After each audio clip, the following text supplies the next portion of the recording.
vax supplies.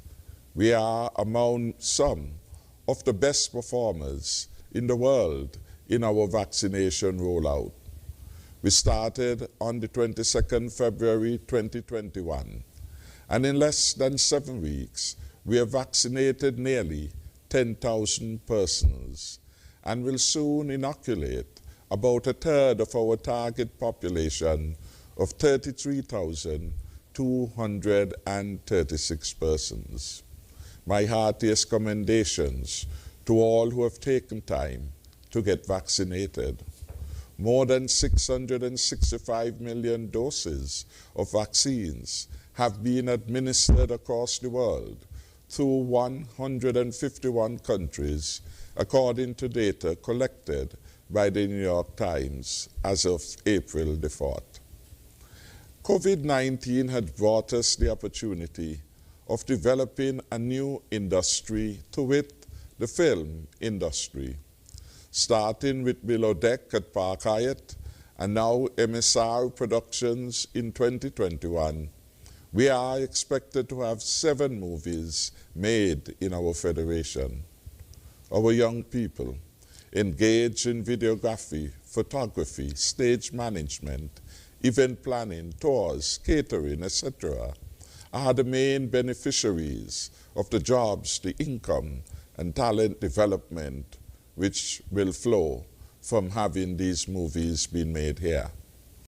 In spite of the devastating impact of COVID-19 and global tourism, confidence in our tourism product remains high. About 5 hotels will be open this year, should all go well. A luxury villa development has recently started at Frigate Bay, and a condo development is expected to get started. Our manufacturing sector is rebounding. The majority of workers have returned to their jobs at Cajola Cristado, Jaro, St. Kitts Bush, Carib breweries, etc. Exports for the first quarter of 2021 are 12% higher than those of the first quarter of 2020, according to reports from our Comptroller of Customs.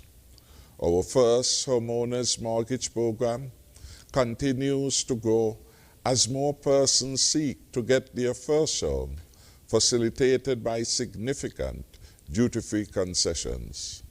For the period January to December 2020, 151 applicants were approved.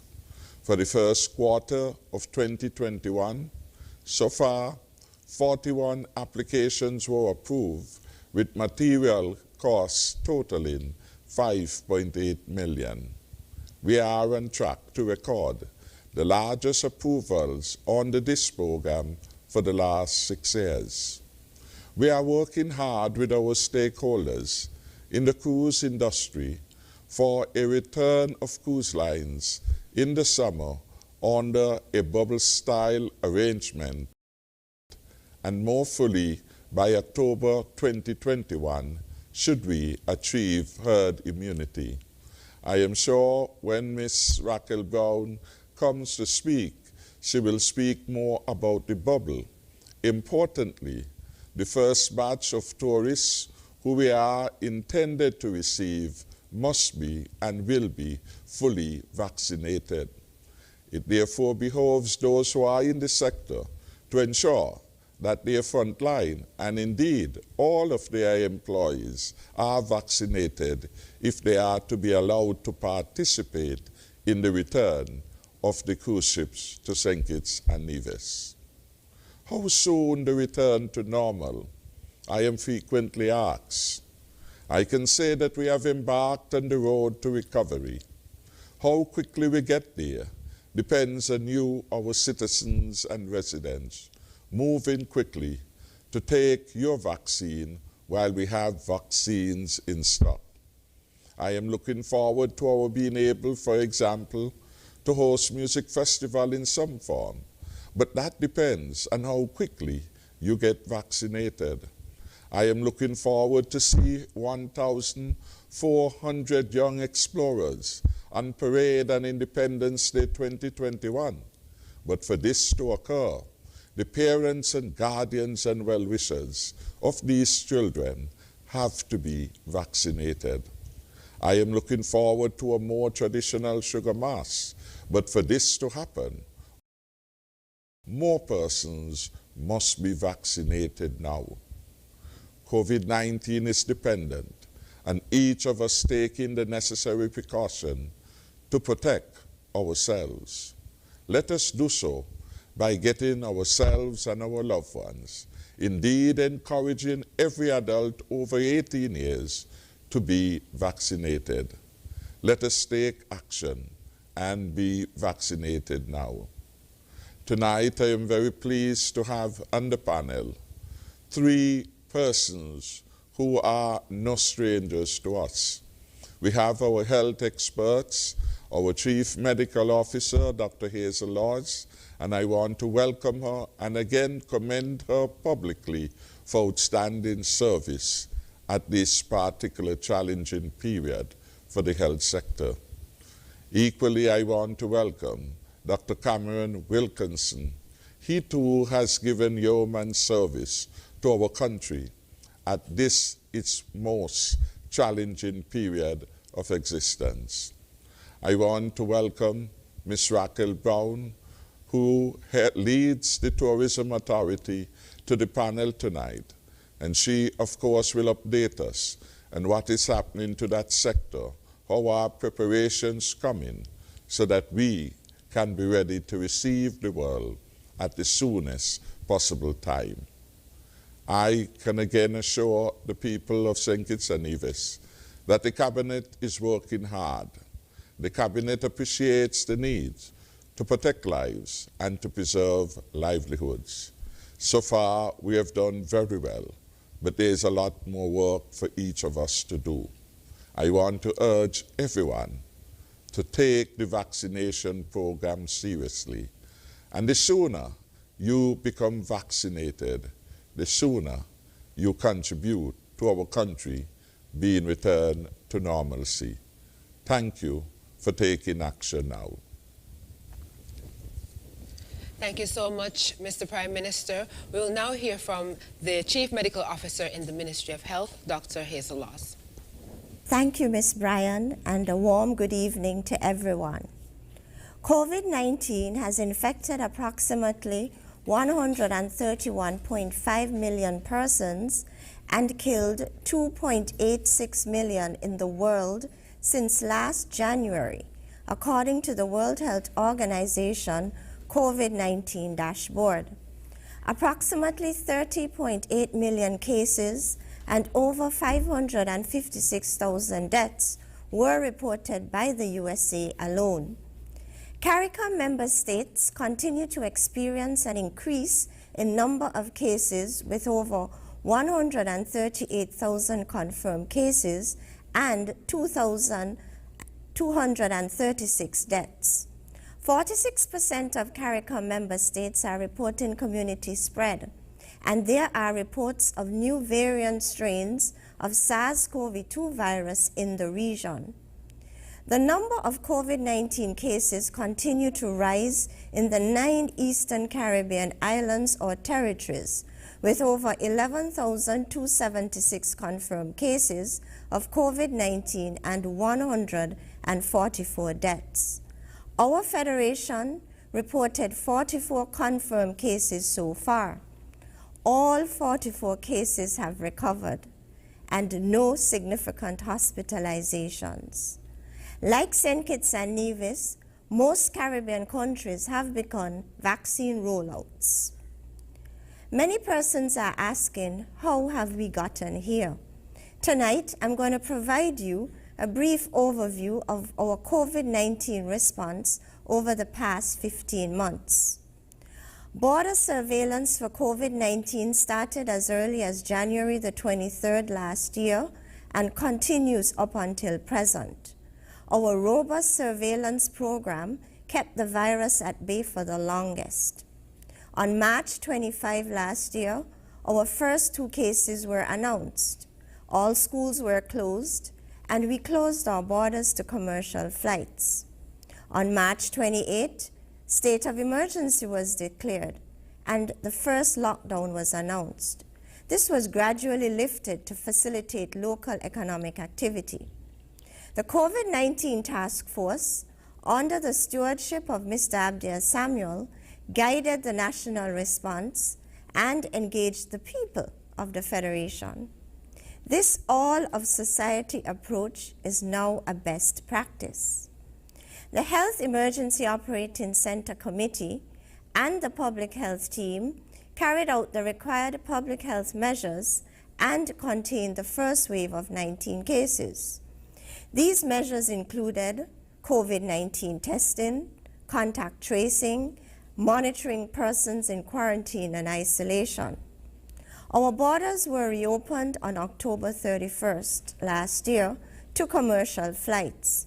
We have gone 5 full months without any clusters of COVID-19 cases or community transmission. This is noteworthy. The Ministry of Health continues its surveillance program, testing and monitoring of a number of quarantine sites. We are here because of the collective efforts of everyone in society, including all of our frontline workers. Now I'm going to provide you an overview of our COVID-19 vaccination rollout so far.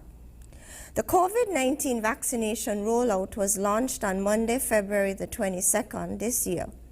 Our national COVID-19 vaccination deployment and implementation plan provides the roadmap for this rollout. The Ministry of Health also developed and launched a comprehensive education campaign. The aim is to empower our people to make an informed decision regarding acceptance of the vaccine.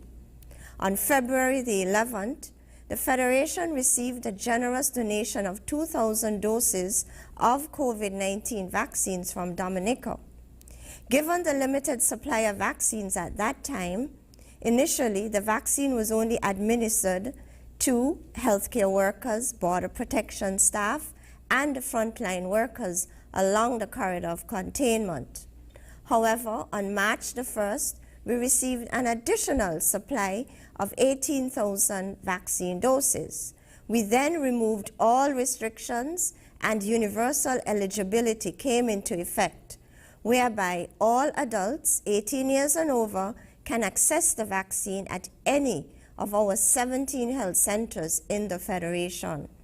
We are expecting an additional 21,600 vaccine doses, and they are scheduled to arrive on island tomorrow afternoon, Wednesday, April the 7th. These doses were accessed through the COVAX facility. This will further increase our capacity, and we will continue our COVID-19 vaccine program across the Federation. The Ministry of Health is making the vaccine accessible to persons in the workplace, in churches, and in the community setting. We have facilitated COVID-19 vaccine education sessions and vaccination sessions at COVID-19 certified hotels, the airports, various banks, churches, Her Majesty's Prison, Social Security, government and private sector facilities, the manufacturing companies, and the community centers. The exact herd immunity threshold for COVID-19 is presently unknown, but recent estimates range from 70 to 90%. To date, we have administered the first dose of the COVID-19 vaccine to 9,774 persons, with 7,325 receiving their first vaccine in St. Kitts and 2,449 receiving their first dose in Nevis. So we have reached or covered 29.6% of the target population. The goal is to vaccinate 70% of the population, or just over 33,000 persons, and this is based on data from our last census.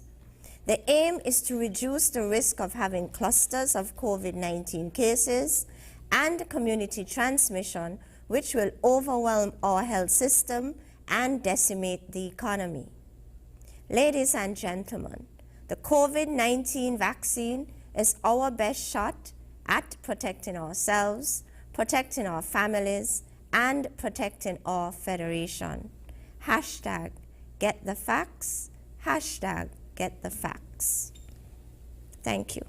Thank you so much, Dr. Laws. We're now going to hear from the Medical Chief of Staff at the JNF General Hospital, Dr. Cameron Wilkinson. Thank you very much.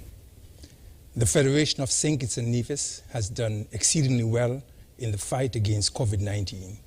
We are grateful that to date we have had no major hospitalizations nor deaths from the virus. As we move towards a full reopening sometime in October, we can expect the virus to return and enter our communities. The difference now, compared to the early days in the fight, is that we have a vaccine available that can protect us. We congratulate the near 10,000 persons who stepped forward and did the right thing and got their first shot, taking us to almost 30% of the target population. We understand the hesitancy by some due in part to misunderstandings or to misinformation. With the arrival of the 21,600 doses of the vaccines tomorrow, I will use my time here to remind you of 10 reasons why you should take the vaccine and hopefully address any unanswered questions when the lines open up later in the program.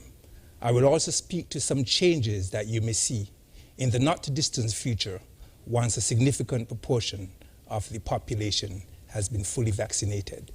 So why take the vaccine? One, it is free. The COVID-19 vaccine is 100% free. It's available in all 17 health centers in the Federation, 11 in St. Kitts, and 6 in Nevis. No appointment is needed, and there is no limitation to access based on priority groups. All you need to do is show up at 1 p.m. Monday to Friday. There are also special vaccine sessions that are advertised for Saturday mornings at some clinics. If you have a business with a large staff, the Ministry of Health will also make it convenient for you by coming on site to vaccinate you and your employees in groups of 10. 2, it has a high efficacy and effectiveness. The efficacy of the AstraZeneca vaccine in clinical trials was 82.4%, and the effectiveness in the general population is way higher once more persons get vaccinated. It also helps to reduce asymptomatic infections and transmission. Even if you get COVID-19 after you are vaccinated, you are protected from getting seriously ill or having prolonged debilitating disease. 3, it saves lives. More than 10,000 persons are dead in the Caribbean region and over 555,000 in the United States and more than 2.8 million worldwide. Getting vaccinated is a sure path to survival. The average case fatality rate of COVID-19 is 3.4%. This means that if 100 persons get the disease, just over 3 persons may die. The case fatality in certain age groups can be even higher. It can rise to 20% for age groups 75 to 79, 32% for ages 80 to 80, 40% for ages 85 to 90, and 47% for persons over 90. This means that the risk of dying from COVID-19 significantly increases in persons over the age of 75. When the country is opened, if you are not vaccinated, you are likely to get seriously ill and may die from the virus, which will come. Getting vaccinated will certainly prevent this. The vaccine is 100% effective in preventing you from getting severely ill and dying from COVID-19. 4, it is safe. The current COVID-19 vaccines have been tested in more patients than previously tested vaccines. Though experience with the current COVID-19 vaccines only covers 6 months for the AstraZeneca, it has been found to be safe in clinical trials for more than 10 years, and the mRNA vaccines like Pfizer and Moderna for more than 3 years. Safety studies were done with the vaccines with tens of thousands of patients, and many millions of persons have already been vaccinated with very little side effects. No one has died from the vaccine, but millions have died from COVID-19. Also, most alleged side effects are probably not caused by the vaccine. Unfortunately, people get sick all the time, independently of COVID-19. Given the size of the COVID-19 vaccination program, it is inevitable that some people will develop health conditions shortly after vaccination, the causes of which have nothing to do with the vaccine. 4, you protect those around you and the vulnerable. Being vaccinated helps prevent you from getting COVID-19, so you are less likely to spread the disease to others, especially the vulnerable. If there are children, grandchildren, grandparents, or elderly persons around you or your friends, then you all should get vaccinated. 5, we need 70 to 90% of the population to be vaccinated in order for COVID-19 to go away. When we keep the R value below 1, we wipe out the virus. The R value is the number of persons an infected person is allowed to infect. The estimate is that the R value for coronavirus is 2.6. So without masking or social distancing, each person who has COVID will give it to 2.6 persons. That number is what allowed scientists to calculate that about 70 to 90% of the people in the population need to be vaccinated in order for the virus to go away. The sooner we get there, the better it is for all of us. We are also in a race against time to stop the virus mutating. The more people who are vaccinated and protected against the strains circulating now, the less opportunity there is for the virus to keep spreading and changing to outsmart the vaccines. 6, to protect your health system. By ending this pandemic through vaccination, we release pressure on the health system so we can then dedicate our efforts, funds, and equipment to helping people with non-communicable diseases and other health matters. 7, to keep you financially strong. The vaccine stops you from getting COVID-19 and getting sick. This stops you from having to be out from work and losing money. It will also bring back our industries adversely affected by the virus, like tourism and entertainment. Your boss, who is currently thinking of closing the business, can now stay open and keep you employed. 8, to protect future generations. Over the course of history, humanity has had to coexist with many debilitating and life-threatening diseases that are now rare due to childhood vaccination programs. Immunizing ourselves against COVID-19 today will help eradicate the virus and protect future generations, allowing them to live a healthier and longer life. 9, to help prevent fake news. Research has shown that fake news spread faster and much further than truthful information. Over the last few decades, conspiracy theories and misinformation have eroded public trust in vaccines, leading to the re-emergence of nearly eradicated diseases in many countries. By showing up and getting vaccinated, you are not only protecting yourself and your loved ones from COVID-19, but also setting an example and sending a strong message that you believe in science and you will help fight back against the spread of misinformation. When you show up and you take the vaccine, you may influence others whose hesitancy was hinged on your actions. And 10, and lastly, it is the quickest way for us to get back to normal. Once we reach herd immunity, we can consider changing a lot of the restrictions that are in place to contain the spread of the virus, as the vaccine will give us extra protection. Even before reaching herd immunity, as the number of vaccinated persons increase in the population, changes will be made. We are looking at increasing the number of persons who can attend mass gatherings once you are vaccinated. This means that persons who are fully vaccinated will be able to attend football matches, athletic meets, church services, weddings, and funerals in near normal numbers. Entertainers will be able to organize mass events with increase in the cap way beyond the current figure of 150 once attendees are vaccinated. Outdoor concerts will return. We can soon see entertainers having performers on stage in front of large crowds with limited social distancing once persons are vaccinated. The music festival and private concerts, for example. We can see the return of our national carnival as we once knew it if we reach the threshold of herd immunity. We can also see the quarantine period significantly reduced from the now 14 days for persons returning to the Federation who are fully vaccinated. This will not only allow you to see your loved ones who were unable to travel because of the restrictions, but will bring back visitors and guests to our hotels and revitalize our economy. I am certainly anxiously looking forward to this change, as I haven't seen my children or grandchildren in over a year. It will also allow us to travel and return without being locked away for 2 weeks if we are fully vaccinated. Many of us are longing to escape for a vacation and return to our home or work without the 2-week quarantine. Cruise ships will return, and many businesses dependent on tourism will again begin to thrive once we are vaccinated. The future looks bright and is literally in your hands. Don't hesitate, vaccinate. I thank you. Thank you so much, Dr. Wilkinson. We're now going to hear from the Chief Medical Officer at the St. Kitts Tourism Authority, Raquel Brown. Thank you, Jacqueline.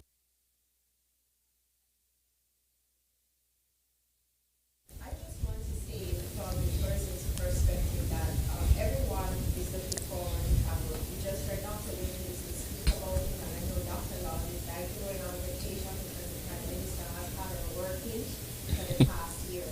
So everyone wants a vacation. Everybody wants to get out and do something new. But as you heard our chief medical doctors explain to us, the only way to achieve this is through vaccination. And truth be told, if we think about the rest of the world, for tourism to do well, we have to do vaccination.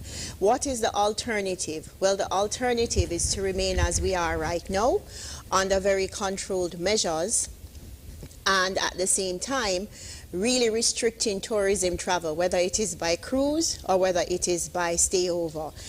Even if you're coming by yacht, it's very restrictive.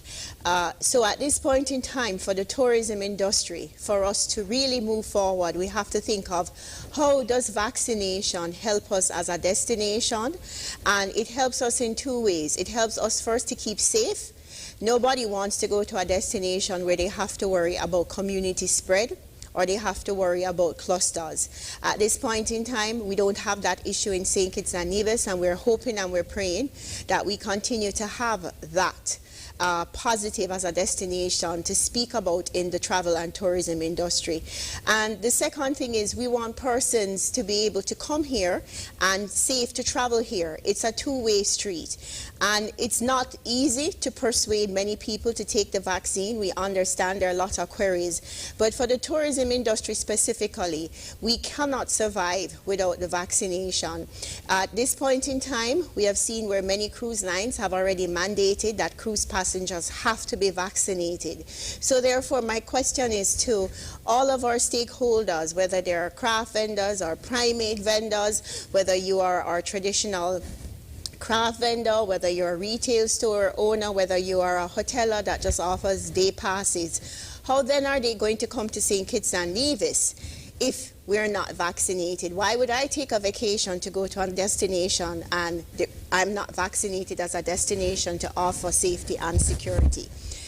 We have to think about this carefully as we evolve, and we're discussing with some cruise lines at this point in time the opportunity of having summer and fall cruises. It will be a very phased approach, so I would like us all to understand the word phased. Just as we reopened in October 31st, cruise is not going to resume to St. Kitts and Nevis with having 4 or 5 cruise ships. It will be a very phased and very gentle approach to ensure that there's no community spread, to ensure that we keep everyone safe, but also the most important thing is that we keep our health and safety protocols. Yes, we're still going to have to wear masks. Yes, we're going to have a mandate as it speaks to how many passengers can go in a vehicle. Yes, our taxi and tour operators are going to have the plexiglass separation, or they're going to have the Velcro glass separation. You're going to still have to have sanitizers. Those are the minimum standards. So at this point in time, we have about 5,000 we have about 5,000 tourism stakeholders that have gone through the travel approved training. However, we only have to date on record about 423 stakeholders that have taken the vaccine. So hypothetically, if we were to get an opportunity to improve either stayover our cruise to offer opportunities to our tour and taxi and attraction or beach bars, we wouldn't have much diversity and opportunity to do that. The vaccination allows us to do that because we already have bubbles that our hotels operate within.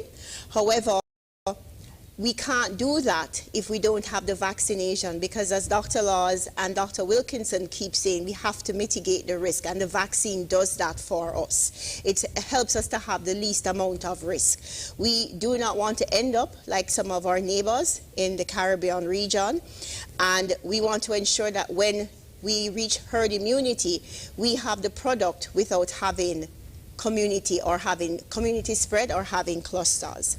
At this point in time, the tourism industry, we've had a very vibrant presence in the marketplace over the last 2-3 months. Minister Grant and myself, we've done quite a few PR interviews. In fact, St. Kitts for the first time, and this has never really happened in 1 week, we were featured by Travel Weekly, by Travel Pulse, about speaking about the destination, a new definition of success for St. Kitts. St. Kitts and Nevis Protocols Ignite Tourism relaunch. So we stood out for being unique and different. Very challenged sometimes by journalists why we waited this long, but we explained that we're only 53,000 persons and we have to keep the safety of our nationals and residents first before we bring visitors. But what's important is that for us as a very small country, we were able to get over 338 million impressions for over 181 articles that were interviews that were done between Minister Grant and myself, or persons got information about the destination through our press releases and they wrote about the destination. So, you know, it's very important that we're not only just getting the news out as we remain safe, but we're also getting the news out to the travel trade and also to journalists. And these persons also share information with our travel agents, and consumers, believe it or not, are looking to see where they can travel. Some of our stakeholders may look at Caribbean Journal. We were also featured there, St. Kitts and Nevis model for tourism reopening. So we've been getting quite a very busy and positive feed, and we'll continue to do that. What we're doing right now is hoping to convert that positive energy in terms of the destination being safe, no COVID cases at this point in time, no COVID deaths, to promotion that we have in the marketplace, which is a 5-day getaway, and it's specifically for the United States, and our 3 branded properties are leading in it. And basically the offer includes breakfast for a family of 4, and also it includes a balcony upgrade, automatic upgrade, which doesn't always happen when you get you rent a hotel room. And it also offers other amenities or inclusions such as spa day or additional gift certificates. So at this point in time, we're trying to offer not only to our traditional market, which is couples, but also families who really do need to get away. Statistics show that married couples want to get away more than anybody else. They want to get away from their kids, and they want to get away from their families because they've been locked up with them for the past year. So we're using this as an opportunity, and the travel window is from April 1 to September 5th. That's the end of the Labor Day weekend, but they can only book it between April 1 and July 31st. And we have a very long booking window that's not normal. We usually have like for 30 days, but what we're realizing in the marketplace, to be competitive and we have to be flexible, and so we have a very long booking window. So at this point in time, we are hoping that we will get some incremental travel from this promotion, but also keep St. Kitts and Nevis top of mind to our demographic that will be traveling for Q4, because we see from all of the data in the travel industry, and it doesn't matter where it's coming from, that there's a pent-up demand for persons to travel with Q4 because there's an increase in consumer confidence, and it speaks to wanting to travel, and will travel in Q4 because many persons will have the vaccine. So we look forward to hopefully having some more increased incremental visitation through stayover in the summer, and we hope that through the summer hopefully we could get some cruises, and we hope that come October 1st we'll be ready for, or sometime in October we'll be ready for the start of winter cruise season. Thank you. And thank you so much, Raquel Brown. We're now going to take a short break, and when we return, we're going to open up the phone lines to hear from you, to get your questions, your concerns, and our panelists are here ready to respond. So stay tuned.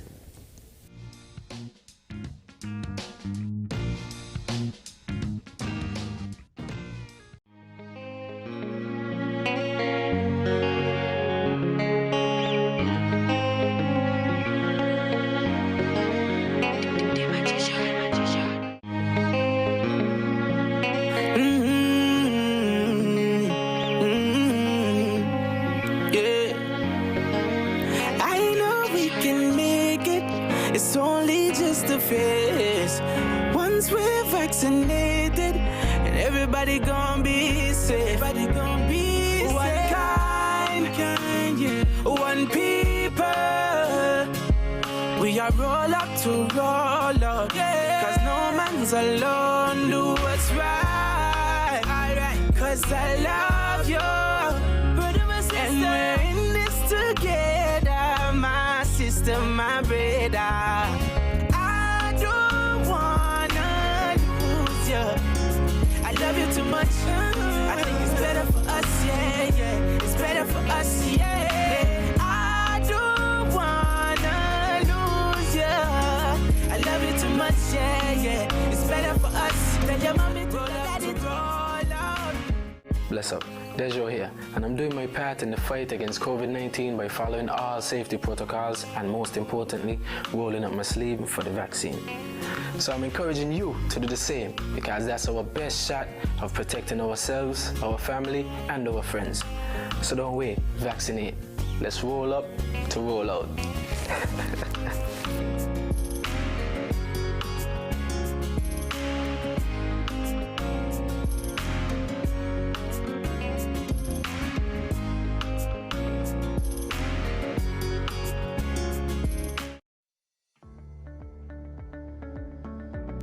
The rebuilding of tourism starts with taking the vaccine.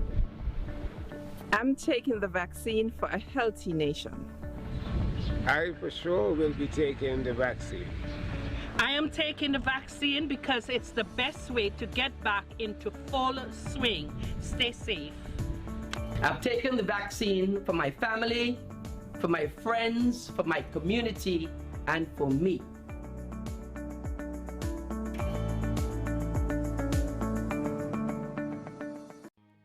It's me, Mr. HE, and I'm here with one message: roll up to roll out. We all know how difficult things have been during this COVID-19 pandemic. While we continue to wash our hands, wear a face mask, and practice social distancing, how about we take it one step further and get vaccinated? Call the nearest health center to find out if you are eligible to be vaccinated, or you can contact the Ministry of Health at any one of these numbers down below.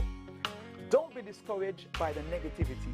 We all have a role to play in protecting this federation. So, St. Kitts and Nevis, let's roll up to roll out.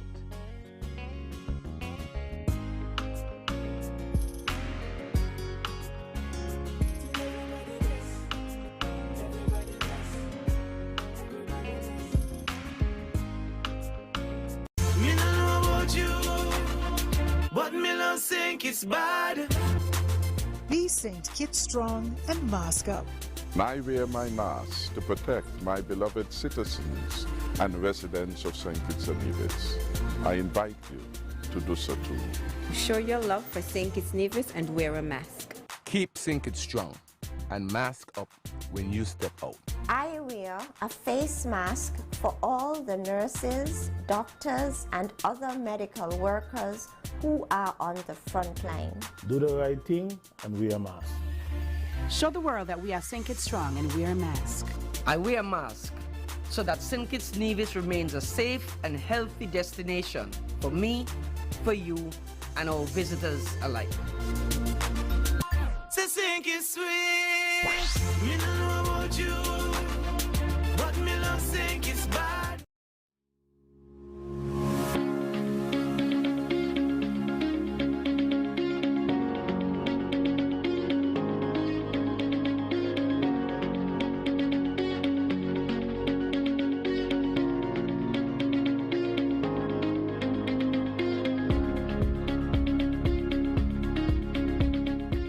St. Kitts and Nevis, let's roll up to roll out. It's our best shot.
Welcome back to Leadership Matters, which is aired live on ZIZ Radio and several other stations, including Freedom FM, Sugar City FM, Vaughan Radio, and Win FM. It is also streamed live on the social media platforms of ZIZ and the St. Kitts and Nevis Information Service, also known as SKNIS. You can also look for them on Facebook and YouTube. This program is now available on other platforms, including Spotify and Apple and Google Podcasts. So you have quite a number of options by which to listen to the program and also to view it. The program is hosted by Prime Minister Dr. the Honorable Timothy Harris, and this evening he is joined by Chief Medical Officer in the Ministry of Health, Dr. Hazel Laws, Medical Chief of Staff at the JNF General Hospital, Dr. Cameron Wilkinson, and Chief Executive Officer at the St. Kitts Tourism Authority, Raquel Brown. We're at that point of the program, I'm happy to say, where we want to hear from you. Yes, you. What are your concerns? What are the questions you have about the vaccine? If you've been vaccinated and you would like to encourage others to do so that we can get to where we need to be as quickly as possible, feel free to do so as well. You can participate in the program by dialing 466-2666, 662-8674, 767-4765, and the international line is 1-239-645-4500. We also have two WhatsApp numbers by which you can participate.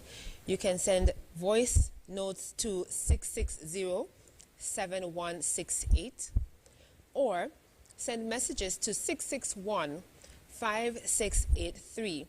I'll repeat those numbers again, but they are also listed at the bottom of your screen for your convenience. So at this point in time, we're going to go directly to our phone lines and take our first call for this evening. Welcome to Leadership Matters. You're live. Hello, good night. Hi, good evening.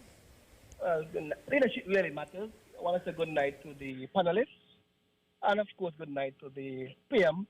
Leadership matters of the country. This is Bucky Garrett. I have a few questions here that bugged me. One, will the government make it mandatory for civil servants to be vaccinated?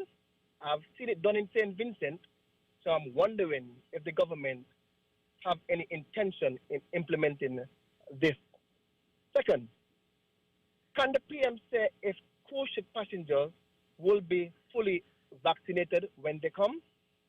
3, will businesses whose employees not vaccinated be able to do business with the cruise ship passengers? Because I'm sensing that persons will be coming to our shore will be vaccinated. And if our tour operators and businesses are not vaccinated, I can see a conflict or I can see them saying that if these persons in your country are not vaccinated, then I don't want them to be dealing with our guests. So I'm just wondering. The last one. How many hotels do we expect to be open this year? And the follow-up question to that, is this a sign that saying that there is strong confidence in the government, in what they're doing in this COVID-19? Thank you very much for listening, and thank you very much for Leadership Matters, and welcome back. You see my daughter for a long vacation. So Ms. Brian continue doing a good job of hosting Leadership Matters. And the good doctors and everybody, Mrs. Bucky got it, and they will not keep me down, and they will not tell me to hush, and they will not tell me to stop calling every Tuesday, because the people listen to Bucky got it. I took my vaccine. It was so easy. I didn't even know the lady put the needle in my arm. And I'm calling someone person to know that the vaccine is safe. There is no side effect that persons are talking about and blood clot and that kind of stuff. No. People just deterring you from moving things forward. And don't let your friend make your decision for you. Work with persons. By saying that quickly, there is a number of persons would be allowed to take the vaccine. Like I think it's 10 persons, because while I was there was 4 persons, and I had to wait for about 10 or 12 persons to be vaccinated. Can that be changed, or you will have to wait for that amount of persons to open that batch of vaccine? Thank you very much. Thank you so much, caller. I wasn't able to completely get your final question. Hopefully one of the panelists did. But if we miss it, I would encourage you to call back, because we want to definitely address all of your concerns. And this program is open to everyone. At no point in time have you ever heard us limit calls or limit questions. So thank you for your contribution. We'll take another call. Welcome to Leadership Matters. Hello, you're live. Good evening, and how are you? Good evening, I'm fine, thank you. And yourself? Okay, I don't know who this question could actually relate to, but I want to say good night to the panelists as well before I say so. However, if you do take the vaccine, both shots of the vaccine, would it be okay for you to travel and don't be quarantined?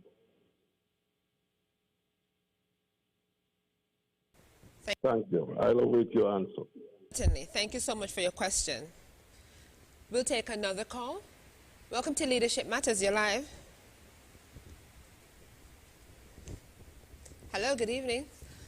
Okay, at this point in time, we will address the questions that we have so far. And it's quite a few questions. I believe we can begin with, will the government make it mandatory for civil servants to get vaccinated? Mr. Prime Minister? The government has not taken any option off the table. Indeed, we are considering every available option to ensure that we reach to herd immunity. What we have is a global pandemic that threatens the very existence of our country and threatens the survival of our citizens and residents unless they were to act responsibly. And so we want responsible behavior, responsible action, and that would require that everyone of their own volition should move to be vaccinated. If we were to do that, given the vaccine hesitancy and the misinformation that is being calculated and being peddled by persons who want and delight in failure, we have to ensure that no stone is left unturned in our efforts to get the country where it needs to go. Dr. Wilkinson outlined 10 reasons why persons should get vaccinated now, not tomorrow. And one of the reality we face is that vaccines are scarce. There is not enough vaccine being produced to be made available to everyone. And therefore, those who are waiting may well find that when they are ready, there's no vaccine for them to take. And that would be a real tragedy. We have worked very hard so that by tomorrow, all goes well. We will have acquired so far over 41,000 doses, and we were looking at about 66,000 doses to get to herd immunity. So we still have a distance to go, but we are getting there every day. And so I want to say that we are considering every option. One of the functions of the state and the government really is to get people to do the right things. And one way in which that occurs is that the government legislate, for example, for appropriate behaviors, sometimes providing sanctions for misbehaviors, and therefore attempt to encourage people to do the right thing. And so, faced with an existential threat to our own survival, the government will not fall asleep. The example of St. Vincent and the Grenadine clearly is one that would have come after consideration, and in fact that matter has been passed to the Honorable Attorney General to provide guidance. I have also, as the Prime Minister, sought external legal advice and a range of other ideas that have come to me and I think need appropriate consideration. Once we would have received the advice, give appropriate consideration, then the country will advise of the next step. But I want, before perhaps giving one of the health practitioners an opportunity, maybe Dr. Wilkinson, to posit their view on it, to say congratulations to those who are doing right by themselves, their loved ones, and their country. 9,700 plus, almost 10,000 persons understand the wisdom of being vaccinated, understand that they must do it not just for themselves, but for their loved ones, their co-workers, their country. They must do it for the survival of their business. And one of the matter which, for example, those who are coming on the cruise, when they are vaccinated, will ask, well, what kind of service provider am I going to be engaged? If I go to Caribel Batik, will its workers be vaccinated? And that is an important question. If I go to Carambola, are the waiters, the cashiers, the front line workers, are they vaccinated? Are the principals vaccinated? Because the principals also must show leadership. If I were to go to the bank, is the gentleman that they have at the bank who is taking my temperature, is he vaccinated? Because the vaccination has become almost like the mask, except it is more effective in preventing significant deaths, etc. Well, I should significant illness and eventual death. And so it is one of the 4 critical tools that we need. 1 year ago, when the pandemic started, we said that we had to attempt non-pharmaceutical measures until the vaccine has come. 1 year ago, persons were advised that the ultimate tool that we must have and which they must take advantage of is the vaccine. The vaccine has now come, and some are tarrying and finding all kinds of excuses not to do the right thing. Amazingly, about a week and a half ago, I called Annie McBarnett in London. She is like an adopted mother. She lives in Tabernacle. She's ill. She's in England.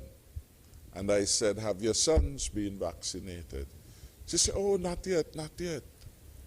They have to wait until their age is called. In other words, in England, they are going by age, starting perhaps maybe at 80, the older ones, and they are going down the line. And so I'm not sure if they reach 30 or 40. If they are not yet there, you can't get vaccinated. Here in St. Kitts and Nevis, we have opened it up for all and sundry, once you're over 18, to go and get it. It is a privileged opportunity, and persons are wasting it. Opportunities wasted come back to haunt us. And so I would want again to encourage persons to do the right thing, and those who have not yet done so must ask themselves, well, by tomorrow, how come 10,000 persons would have prepared themselves on the road to their second dose to become fully inoculated 14 days thereafter, but I am still not among that 10,000. What am I thinking? What am I doing to my loved ones? And I believe if people begin to think it through, we will have less hesitancy and more persons of their own volition moving to take the vaccine. But Dr. Wilkinson, maybe you can give a medical perspective or a human perspective. And otherwise, yes. Dr. Wilkinson, if you could stick a pin in that thought, sir, we'll just take the calls we have on hold and make a note because we're very much interested in hearing your position on that question. But we'll take these calls. They've been waiting patiently, and we definitely want to hear what they have to say. Welcome to Leadership Matters. You're live. Hello, good evening. Hello? Hello, good evening. Welcome to Leadership Matters. Yes, good evening, Ms. Bryan. Thank you for taking my call and passing it on to the Prime Minister and the rest of the medical team there. Lovely program, as usual. Mr. Prime Minister, this is culture. I want to give God thanks for you as a leader of the Federation. And your example, it shows the whole world that this is good governance that lead a little small nation like St. Kitts and Nevis to this victorious success that the country has gained over this wicked COVID-19 devil that has killed so many people all over the world. So kudos to you and your team. Now I have one question for the doctors. Suppose someone is tested positive and they have to be in quarantine, and while they are in quarantine, a serious piece of sickness comes on them, that they have to be hospitalized, and after being x-rayed, then they have to be operated on. Now, can the doctors who attend to that individual, can they catch the COVID from them? Because they will have to be closer than 6 feet apart. So that's my question. I listen off the ear. Good program. Now, I want to say something. I want to tell all who in the Federation who have not taken this vaccination yet, do like me. I went for mine early o'clock, and I didn't even know they took me. And after that, I went home and I take 2 big, tall shots of sleep, and I chase with water. And I wake up and I strong like a lion. And I'm going good. I had no side effect, no front effect, no back effect. I'm feeling stronger. So people, do not wait until things get different and then you say, if you didn't know. We always know, but we like to put those 4 words together. We put them behind. Keep them in front and you wouldn't have to say, if you didn't know. Thank you very much. I'll listen off the ear for the rest of the show. Thank you so much for your contribution. We'll take our next call. Welcome to Leadership Matters. You're live. Hey, good night, Jackie. Good night, the panel. Good night, the PM. This is Alva Pemberton. I want to take this opportunity to applaud the Prime Minister and the Team Unity government for all the assiduous efforts they're doing in keeping the Federation and National safe during this time. I want to emphatically encourage everyone who have access of obtaining the vaccination to take the vaccination, because the country cannot move forward if people are reluctant to take the vaccination. The borders cannot be fully open and operational if people are not taking the vaccination. Like somebody else said before, I don't want to come to St. Kitts and go to the bank or go to a restaurant and not knowing that the employees is not vaccinated when I am fully vaccinated. So I encourage everyone, take the vaccination, take the vaccine, and so that you can protect yourself, protect your job, protect your family, protect your friends. Continue to do your job, the Prime Minister. Continue to keep this country safe and continue to keep everybody informed of what's happening, and may all the medical people continue to advise and keep our country updated with all the things that we need to know. Let them remind them constantly to keep the protocol, wear the mask, and continue to do whatever is necessary to keep the economy in St. Kitts going. Good night. Good night. Thank you so much for your words of encouragement to others. We'll take another call. Welcome to Leadership Matters. You're live. Good night. Hi, good evening. I'm on?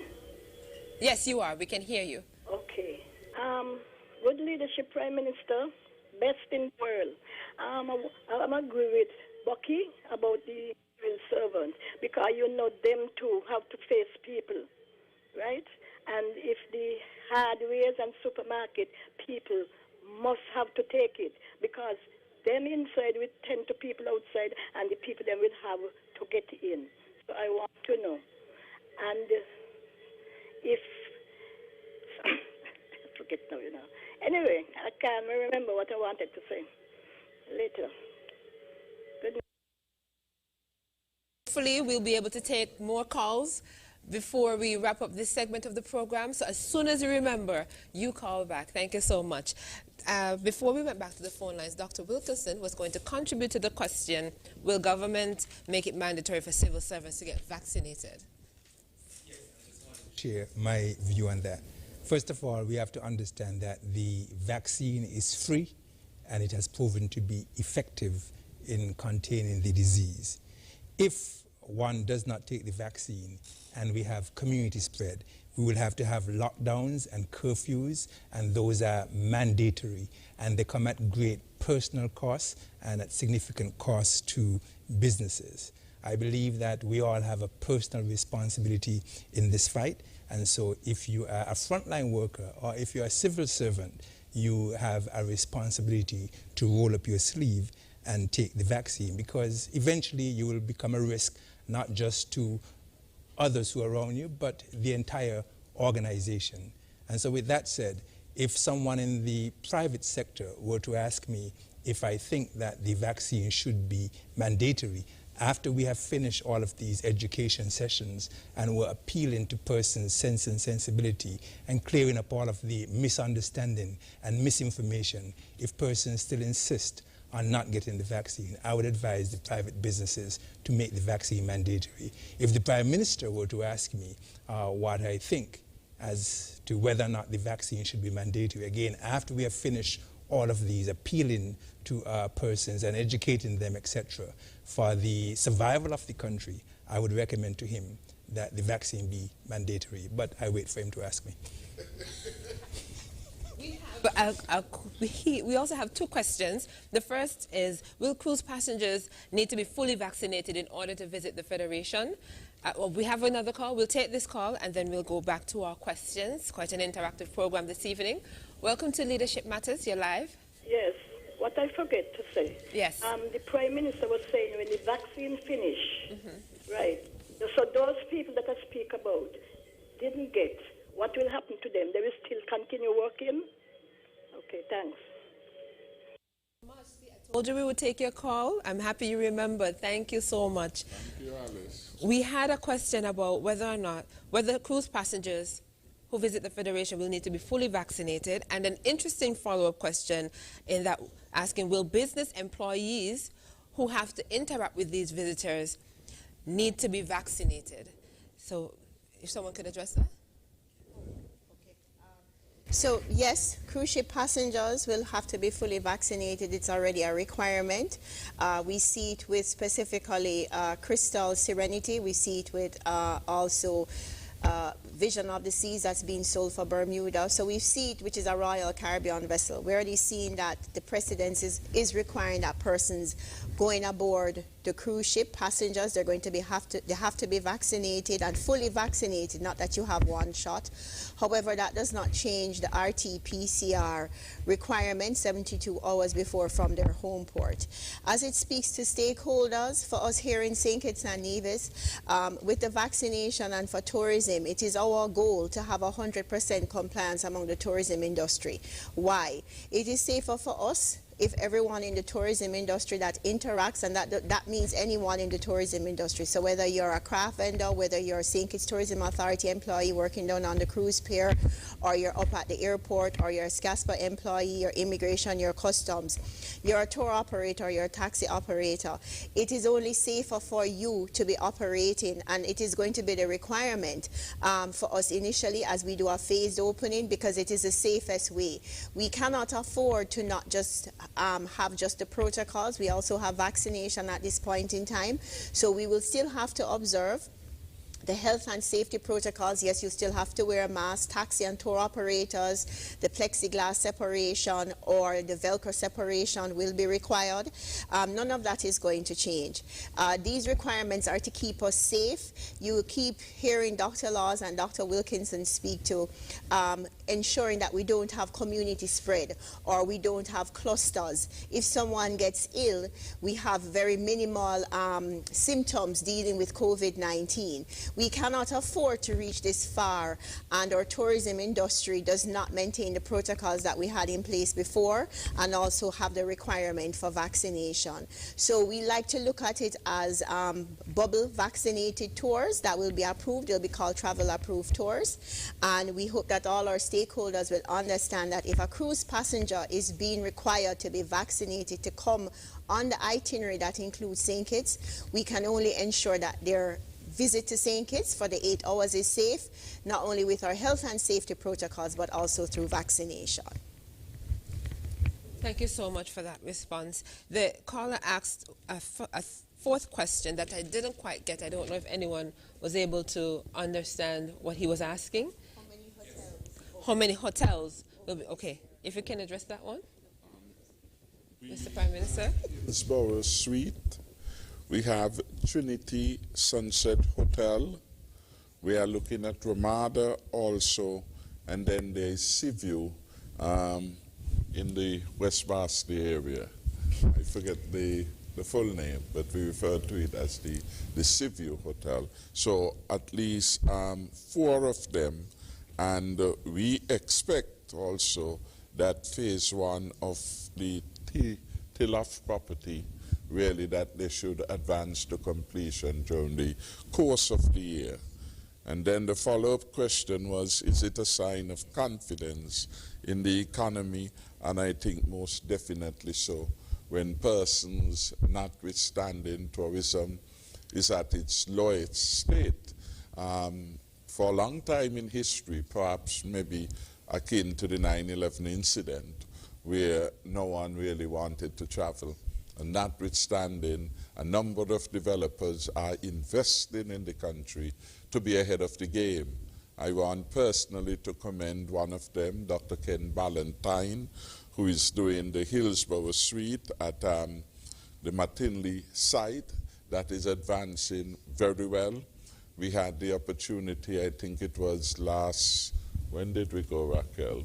To Trinity Suite. I want to thank the 2 developers who are there. Their names elude me right now, but I want to thank both of them. These are persons from abroad who had come to the country, fell in love in it, and determined that they were going to do something unique. What is there is very unique, very special. They have created a secret there of something wonderful and beautiful, and it is a significant investment which I know will do wonders to our tourism brand. So we look forward to those. The facility at Ramada is over 200 plus rooms, and so that is a significant project. Last week Mrs. Doretta Freites, who head our investment agency, would have done a tour and would have reported to me that things are in train to ensure the opening of that facility during the course of the year. And that's a Ramada brand. The Tilloff property also would add a significant number of rooms to the hotel stock. Equally important, though, is the additional rooms that will come from the Cove project at what we call the Jack Tar, or more appropriately the Royal St. Kitts property there in Frigate Bay. And they have now also, maybe the last 2 weeks or so, started another investment in some luxury villas, which will be going to the market at $1 million US.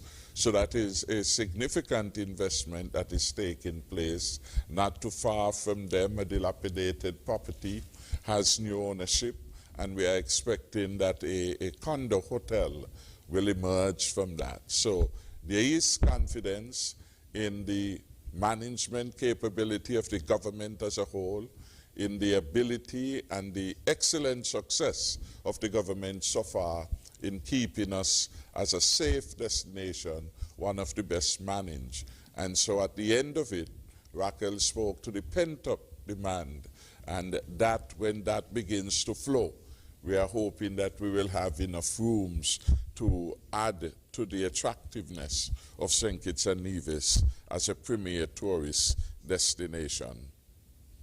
Several calls on the line, so clearly this is generating quite a bit of interest among the listening public. We'd like to take another call. Welcome to Leadership Matters. Good night, Prime Minister. Good night to everyone. Good evening. Yes, good night to the panel and good night, Prime Minister. This is Ms. Unity here. Prime Minister, I want to thank you and your panel to make it possible every Tuesday night to make yourselves available to everyone. Tomorrow you're going to hear them on the radio talk to asking one another question, and you make yourself available every Tuesday night. This is the right time for them to call in and ask questions. Prime Minister, thank you for everything, what you've done and what you're about to do. Okay? And when you boast, I say you like to boast. But when you boast on your performance, not what you have. Because anybody doing anything and they're doing it good and people giving them credit, boast some more. And that is what we call good governance. Okay? Thank you for everything. And I have a question for the doctor. If you're allergic to aspirin, how you think you take the vaccine? And yeah, because I know I'm allergic to aspirin. I don't know. I want to take the vaccine, but I don't know. But I'll check with my doctor first, okay? So, and everybody have a safe journey home. And Prime Minister, you keep on dreaming big, never small. Let the haters, the dumb pressers, and the losers, let them keep on talking. Thank you, Ms. Unity. Thank you so much for your contribution to the program. We'll take another call. Welcome to Leadership Matters. You're live. Hello, good night. Hi, good evening. Let me say good night to all the ladies that are there. And let me say good night to the best doctor in the world. When you hear that, you're going to know who.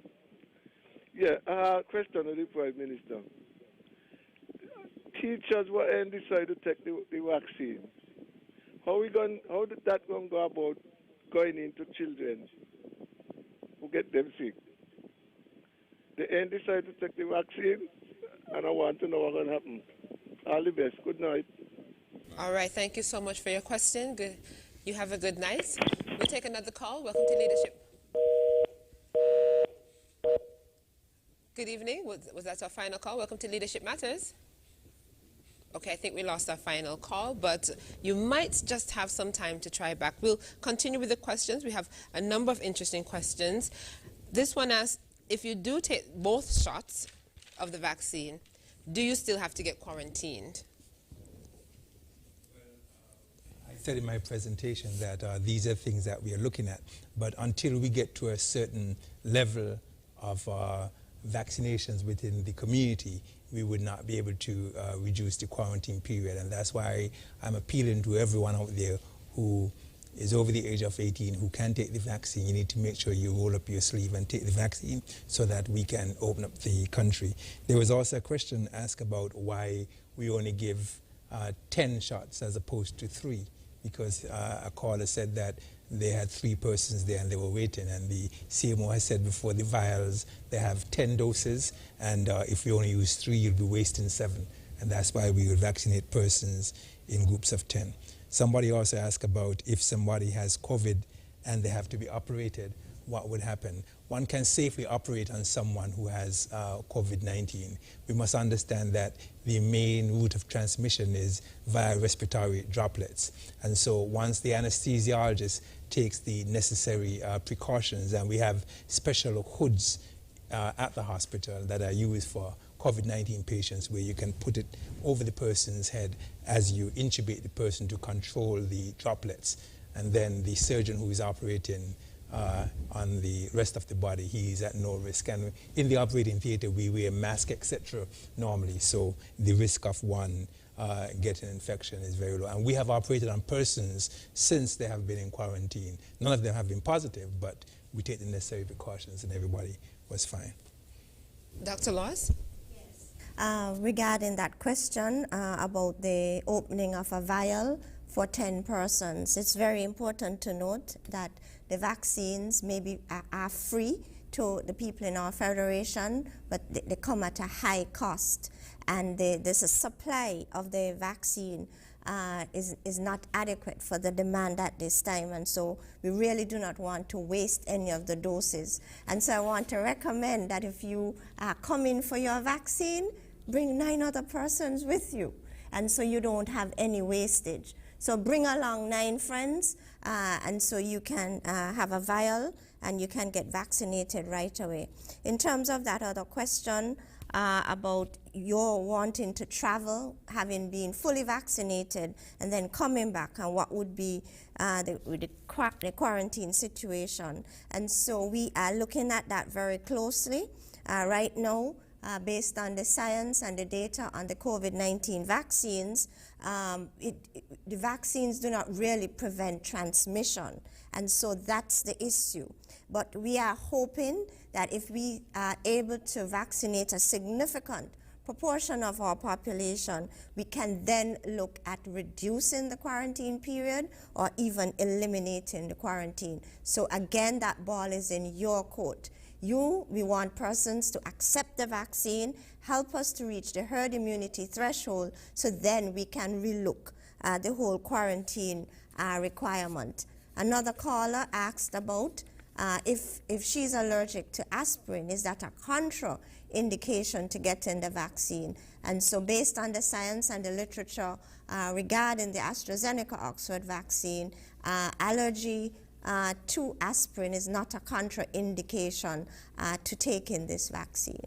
And I just want to add some more on that, because it's a common question. People will ask about allergies to aspirin, penicillin, etc.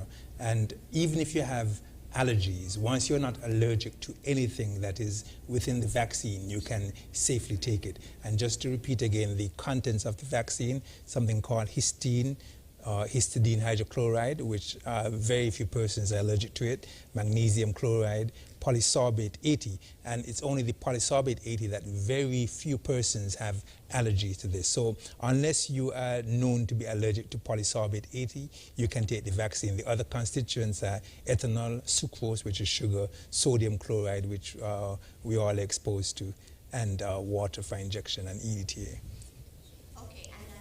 Paula alluded to teachers in the Ministry of Education and vaccination, and that's a very good question because at present the AstraZeneca vaccine is not given to children under 18. And so if you're a teacher at a secondary or primary school, you'll be exposed to a classroom of children or a whole school of children who can become infected. And so teachers, it's recommended that you protect yourself and your families by accepting the vaccine. And the students too. And yes, and you're protecting the students also. And I think that raises a lot of serious other questions about other sectors, because it's similar to the one asked about the tourism sector and persons engaging with visitors. So I guess whatever you said in relation to that and the teachers, we can consider for other sectors as well, including the civil service. We had one final question from our callers. What will happen to persons who are not yet vaccinated when the vaccines run out? We have 20,000 doses, and that would provide coverage for 10,000 individuals. Tomorrow we are going to get another 21,600, which would provide coverage for 10,800 persons. And then Cabinet, the government, is doing all it can in terms of accessing the additional doses of vaccine that is required. So from where we sit, I doubt we would run out. Fantastic. Unless there are production difficulties, and we have had some delays in production that have impacted the global supply. So we have to keep our fingers crossed. And that is why the urgency of now must pervade the minds of people. While we have it, now is the time to step forward and take it. We do not produce it here. We do not produce it here. We will have to go find producer to get it. And that has all the troubles of supply chain issues. I mean, initially, for example, we were expecting tonight that our own quota of the vaccine would have been here. We ran into supply chain difficulties, and we are now expecting tomorrow. A word to the wise is enough. Thank you so much, Mr. Prime Minister. At this point, we'll take a short break. And when we come back, we'll continue with your questions and concerns.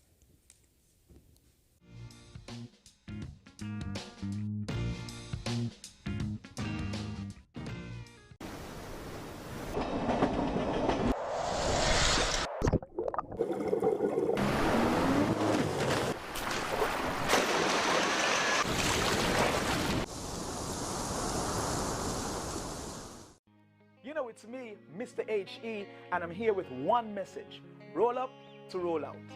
We all know how difficult things have been during this COVID-19 pandemic.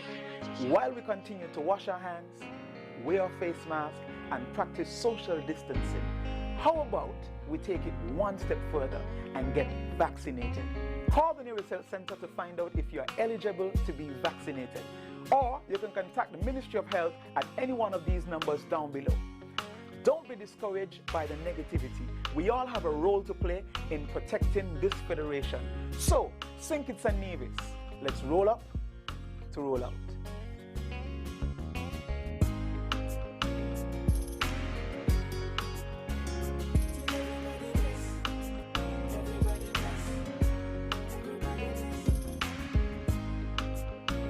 Me no know about you, but me don't think it's bad. Be St. Kitts strong and mask up. I wear my mask to protect my beloved citizens and residents of St. Kitts and Nevis. I invite you to do so too. Show your love for St. Kitts Nevis and wear a mask. Keep St. Kitts strong and mask up when you step out. I wear a face mask for all the nurses, doctors, and other medical workers who are on the front line. Do the right thing and wear a mask. Show the world that we are St. Kitts strong and wear a mask. I wear a mask so that St. Kitts Nevis remains a safe and healthy destination for me, for you, and all visitors alike. Say St. Kitts sweet, me no know about you, but me love St. Kitts bad.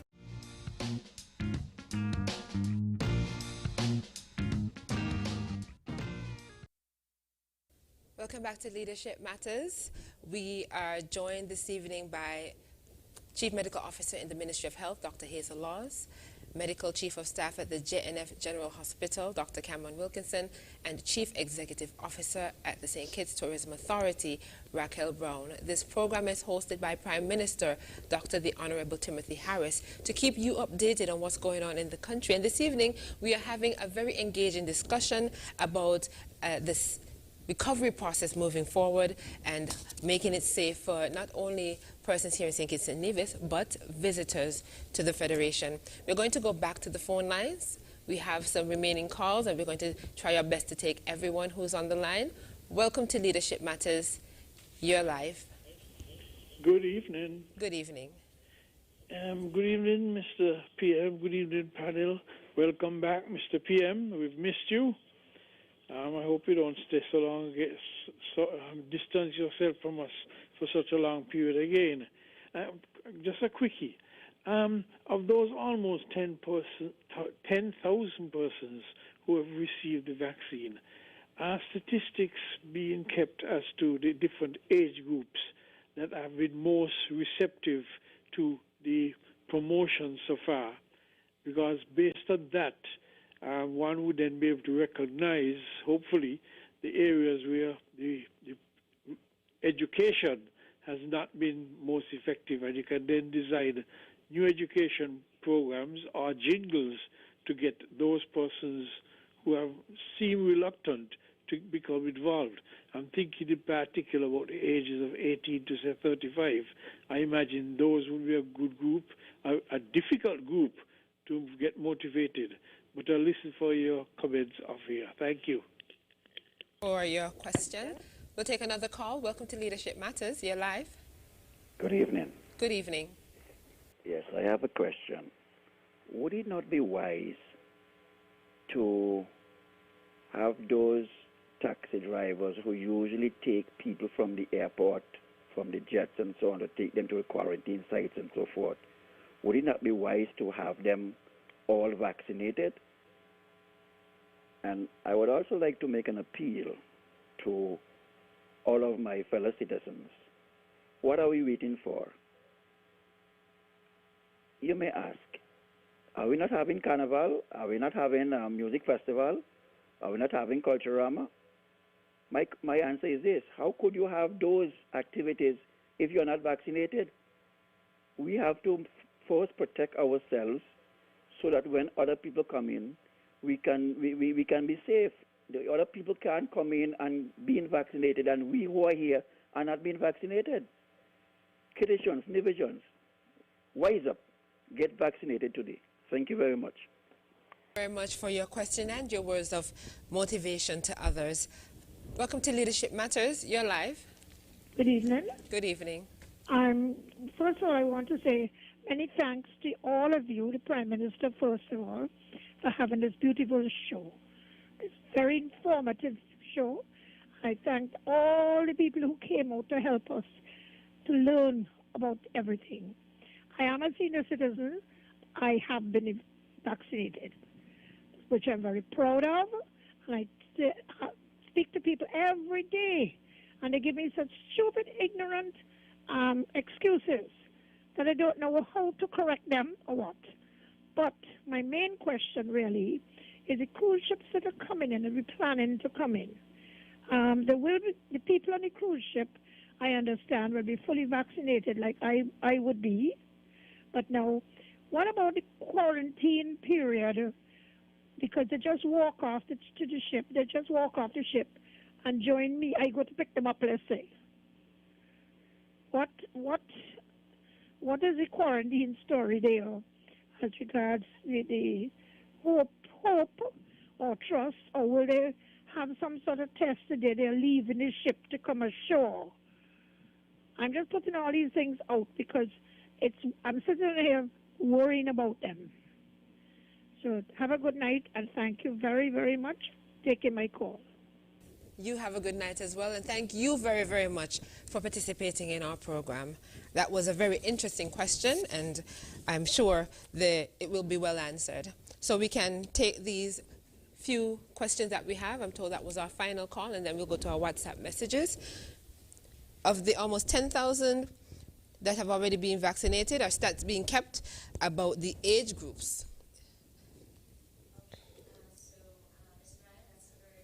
John, and so we have data entry clerks presently working, entering this data into our new database, and so by tomorrow we'll be able to provide data in terms of the demographics of the individuals who would have received the vaccine, and this will guide our education program going forward. It would help us to be more targeted in terms of the other demographics who we have not reached and who have not accepted the vaccine as yet. It was also asked if persons, taxi operators rather, who are transporting visitors from the airport to the quarantine site, if they should not definitely be on the list of persons to be vaccinated. Yes, they should be. And at this point in time, we only have 50 taxi operators that are vaccinated of about 500. So if we really think about it, that's really not anywhere, not even near 10%. And also, if we're thinking about the resumption of cruise, our taxi and tour operators are essential part of providing the service, whether or not you're an independent or whether or not you do pre-booked. So at the end of the day, if a passenger is coming off a cruise ship, I'd like to say for phased reopening, if we are really trying to ensure that we're keeping everyone as safe as possible to mitigate the risk that comes about with bringing international travelers to St. Kitts by cruise, if we get to that position, our taxi operators offering tours or tour operators offering tours will have to operate bubble vaccinated tours, because they are interacting with high-risk travelers, and it is for the safety of the Federation. At this point in time, we're still very early in the protocols as it speaks to Port Zante. We know Port Zante is an open port. We're the only open port in the Caribbean. It has been to an asset to us for reaching 1 million passengers 2 years in a row in 2018 and 2019. And we're known for it because visitors get to walk off and it's not a controlled environment and they get to experience the culture. However, in COVID-19, that same experience cannot be had, and it's also a liability. So we have to look at the operations of Port Zante, and we have to be realistic that what used to be cannot necessarily be during this transition time, as many people are getting the vaccine. If we restore cruise, or if cruise starts in a phased approach, we have to also be realistic of how we manage that. We can't just have persons if everybody is not. If we're not at 70% herd immunity, we can't have cruise passengers just come off and enter Port Zante as we had in the past. So I hope everyone is understanding that it is about ensuring that our tourism product remains safe, and the only way we can do that are with the health and safety protocols that we have in place, and also to get vaccinated. That is how we maintain our safety and maintain our tourism product. Would you like to contribute to that? Yeah. As it stands now, we know there's a 14-day quarantine period for persons arriving by plane, but what about cruise ships? Yeah, but I just wanted to answer the two of them in short. For the taxi drivers, the same way early on in this fight, we mandated that the taxi drivers put up the plexiglass separation, that they wore masks, that they hand sanitize. When we open the country, taxi drivers will have to understand that they will have to be vaccinated, because the persons themselves who are coming into the taxis, they're going to be demanding that our taxi drivers be vaccinated. So we're encouraging you to get ahead of the game by coming forward and get vaccinated so that we can open up. As it relates to the cruise ship passengers, in short, what Raquel was saying, when we have the tours starting in the near future, they will be in bubbles, and so persons will not be coming off the cruise ship and walking into the general public, and so they would be at specified destinations, moving in a bubble and not interacting with the general public. And so that would not be in contradiction to persons who are coming in to stay and being quarantined, because they will quarantine itself is a bubble also. Okay. I wanted to add, in terms of the taxi drivers in our context are considered frontline workers along the corridor of containment. And so it's very important that they come on board in terms of accepting the vaccine.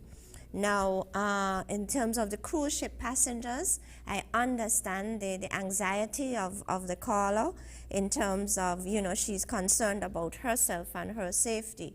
And so going forward, anybody come in on a cruise ship, the cruise ship passenger, they would be required to do testing prior to going to the home port. They would be required to test before coming into this destination. And so these are health and travel protocols that would be in place to protect you and the people of our federation. And as Dr. Wilkinson said, they will be moving in a bubble. So they'll be moving from the cruise ship in a COVID-certified ground transportation to select attraction sites, whereby you would have employees who are fully vaccinated and then moving via select ground transportation back to the ship. And so they weren't, the cruise ship packs would not be intermingling and interacting with the general public. Thank you. Thank you so much for your contribution to the response to those questions, very important questions. And we also have questions that would have coming via WhatsApp, and we'll go to those now. This first one asks, how is it that a major hotel in Nevis allows guests to be in a bubble and use the facilities such as the beach for their quarantine guests, while hotels lock down their guests in the rooms in St. Kitts? I'm not aware of that. Raquel Brown, can you speak to that? We don't, and I'll have Dr. Laws and Dr. Wilkinson also speak to it, but I don't know of any person who comes to St. Kitts and Nevis for vacation in place that you're locked down in your room for vacation in place. They may be at a property that only does quarantine. We know at this point in time that we've had some challenges with some properties, but at this point in time, if you're coming for vacation in place, it clearly specifies you vacation in place, you're on the property, and you get to experience all of the amenities and services on the property 1 to 7 days. 8 to 14 days, you're allowed to take the highlights of St. Kitts tour, which has been approved by the task force, and also to tour Brimstone Hill. Those have been the approved tours at this point in time. So I'm not quite sure what is a misunderstanding. I think there may be a misunderstanding of what is a vacation in place versus what is quarantine for nationals and residents. Yes. They were mixing up persons who go into quarantine as opposed to persons who vacation in place. Yeah. Thank you so much for providing clarity on that matter. We have this question that asks, heard some talk that the AstraZeneca requires 6 shots and not 2, and the task force is not being honest with the public. Kindly advise.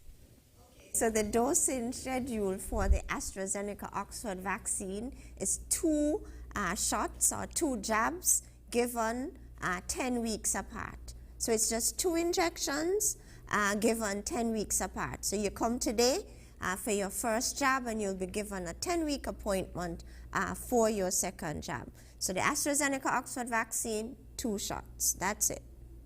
And I just want to mention something also, because the person said they heard some talk. And what I want to advise you is to make sure that you get your information from a reputable site. And so if you're still not convinced, you can go to the World Health Organization site. You can go to the Pan American Health Organization, any reputable site, and you will get the information that tells you it is only 2 shots and not 6. And in an era where misinformation is so problematic, I think doing your own research or putting your question to the experts, as you've done tonight, works well. So if you have misconceptions and we have the experts here on Leadership Matters to address your concerns, then by all means, yes, please ask them so we can get clarity on that matter for you. This question asks, speaking to several persons, there are a number of reasons why they are saying they will not take the vaccine. Some say that they are going to be part of the 30%, and some say they will take it, but they are not ready yet. My question is, if we do not arrive at the 70% by the end of October, for example, would there be a further relaxation of the protocols? I would start by saying that I think that we are doing quite well so far with the vaccination program, having near 10,000 persons vaccinated in just over 4 or 5 weeks. And when we do the projections as to the rate at which we are vaccinating persons now, we should reach to herd immunity by the end of October or sometime in October. The reason why we have these sessions and we appeal to everyone who has a platform is to help us increase the numbers and to get there much quicker.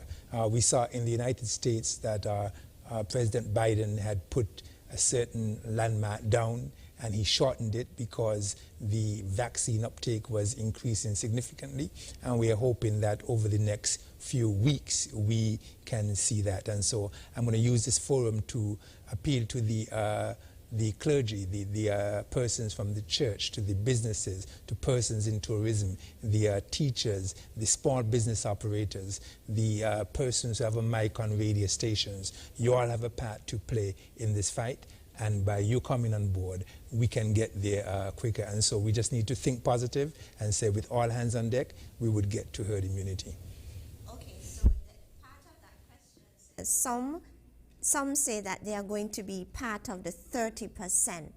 Now that worries me because our children under 18 already make up 30%. And so if you're going to be an adult and choose to be a part of that, it means you won't, you're making that choice will hinder us reaching our herd immunity threshold. And so we want individuals to understand that already our children under 18 years already make up the 30%. So this herd immunity threshold, basically if we are successful in vaccinating our adults, 70% of our population, you will be providing indirect protection for our children who are under 18.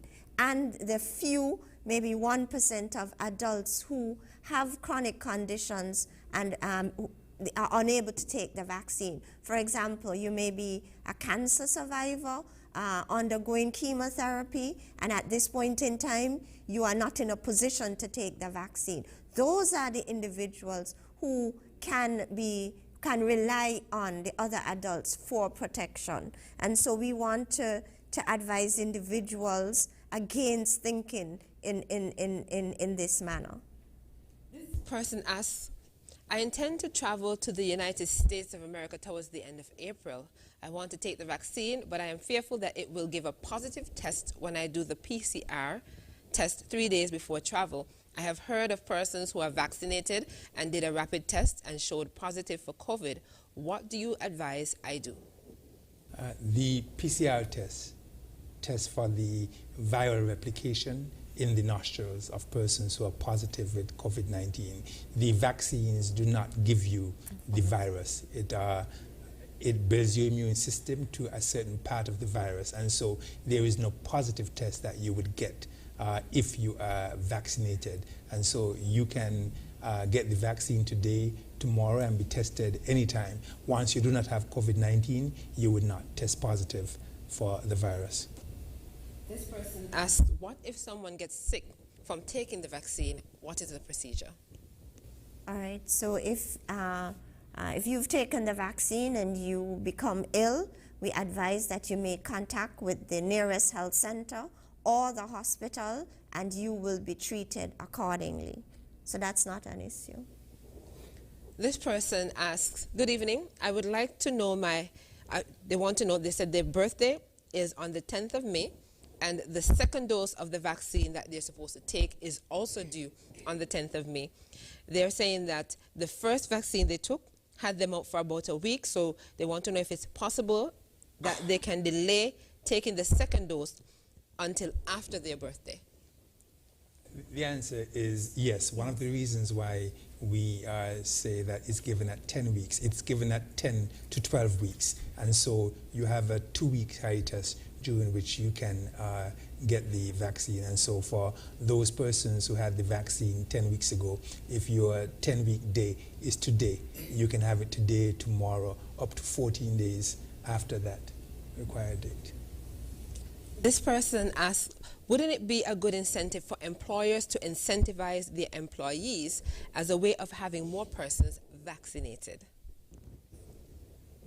Yes, the answer is yes, but one of the incentives you have is keeping your job, because without the vaccination, businesses will go under. There are a number of persons who have been laid off, who were furloughed, etc. And so rolling up your sleeve and taking the vaccine is an incentive for you to keep your job. There might be employers who might go forward and give you other incentives but I believe that you have a personal responsibility to take the vaccine. Your own So personal health, yes. Yes.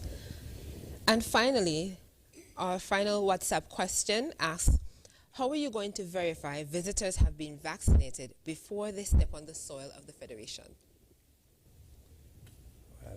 I believe that vaccination programs are international.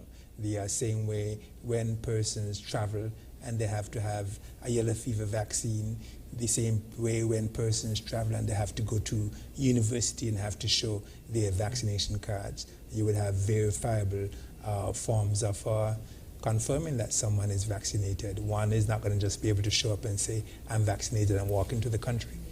In the event that someone is not familiar with that procedure, can you explain what happens when you have to travel and you have to prove that you're vaccinated?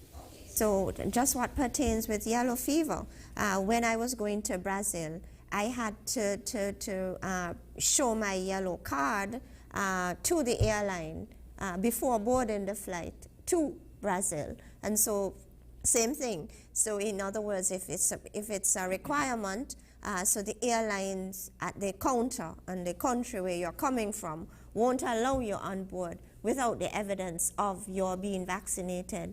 Or, I mean, everything is electronic. We could have persons upload, a copy of their card, onto our entry system, etc. So there are different ways in which this can be done. Yeah, and it's important for you to note that the vaccine come with a batch number, and so that can be checked. And that will be on your vaccination card. So you just can't put COVID-19 vaccine and think that you can walk into a country. There are verifiable things that you can do. Okay, so we've pretty much come to the end of our questions where the Leadership Matters program is concerned. It was quite an engaging conversation, quite a number of calls and messages. Thank you all so much for participating in the program and making it what it is on a weekly basis. And we're going to have closing presentations in the reverse order of how we began. So we're going to begin with the Chief Executive Officer of the St. Kitts Tourism Authority, Raquel Brown. Thank you, Jacqueline. I would just like to say that we've been greatly affected for the past year. We have seen where tourism, up to 2019, we had a very successful year. And for the last 5 years of cruise tourism and also stayover tourism. We didn't have to worry necessarily about what plane we wanted to fly on. We had availability of planes. We had availability of if we wanted to leave in the morning or if we wanted to leave in the afternoon.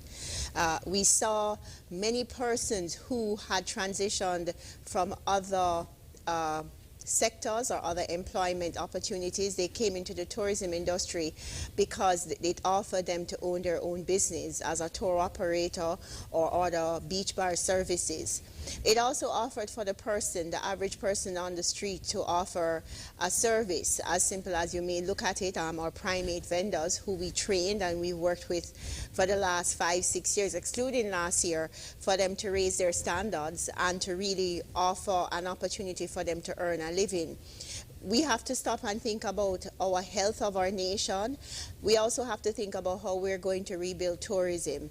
And rebuilding with tourism has always started with the vaccination process, because we have seen how difficult it has been over the last year, where we've seen other destinations, they have started, they have had community spread, and it could just be from one visitor.